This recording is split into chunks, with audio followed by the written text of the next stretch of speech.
நான் சொல்லுவேன், நம்முடைய தேவன் உளையான சேற்றில கடந்த நம்மை தேவன் தூக்கி எடுத்ததற்கு காரணம் என்னன்னா, நம்ம மேல் வைத்த ஆழமான அன்பு. அந்த அன்புனாலதான் நம்மை தேவன் தம்மண்டையில நம்மை சேர்த்து கொண்டார்.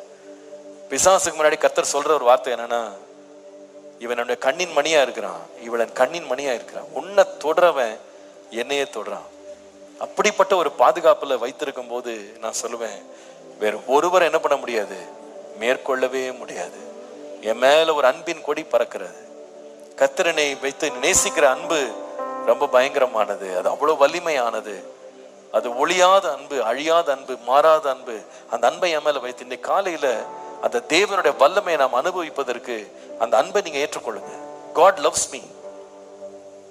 கணவன் நேசிக்காம போயிடலாம், மனைவி நேசிக்காம போயிடலாம், பிள்ளைங்க நேசிக்காம போயிடலாம், பெற்றோர் நேசிக்காம போயிடலாம். தேவனோ நம்மேல் வைத்த அன்பு மகா பெரியது.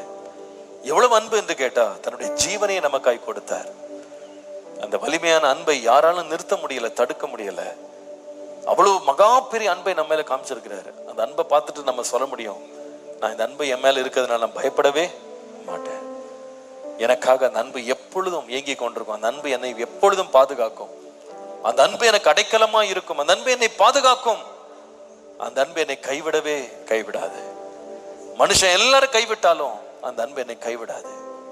மனுஷன் மாறுவான், கர்த்தர் மாறவே மாட்டார். கர்த்தருடைய அன்பு என்னை நெருக்கி ஏவுகிறது. இந்த அன்பில நான் நிறைந்திருக்கிறேன்.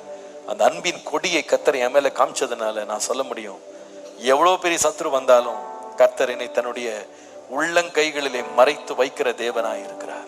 நீ என்னால் மறக்கப்படுவதில்லை. இன்றைக்கு ஒரு போராட்டத்தின் வழியை நீங்க போயிட்டு இருக்கலாம். ஆண்டவர்களுக்கு சொல்லுகிற வார்த்தை, பயப்படாத, உன்னை நான் நேசிச்சிருக்கிறேன். உன் மேல வைத்த அன்பினாலே உன்னை பாதுகாப்பேன், உன்னை வாழ வைப்பேன், உன்னை சேர்த்து கொள்ளுவேன், உன்னை உயர்த்துவேன். இந்த சத்ருவின் போராட்டங்கள் உன்னை மேற்கொள்ளவே மேற்கொள்ளாது. ஏனென்றால் உன்மேல் நான் வைத்த அன்பு கொடியாக உன் மேல பறக்குது. ஆண்டவரே, இந்த சத்ருவின் சத்தங்கள் எல்லாம் கேட்டு சோர்ந்து போகாம எனக்கா எழுப்பி இருக்கிற நேச கொடியை பார்த்து ஆறுதல் அடைய கிருபை தாங்க ஆண்டவரே. அல்லேலூயா. அந்த அன்பினால் நான் நெருக்கப்படுகிறேன், அன்பினால் நான் சூழப்படுகிறேன்.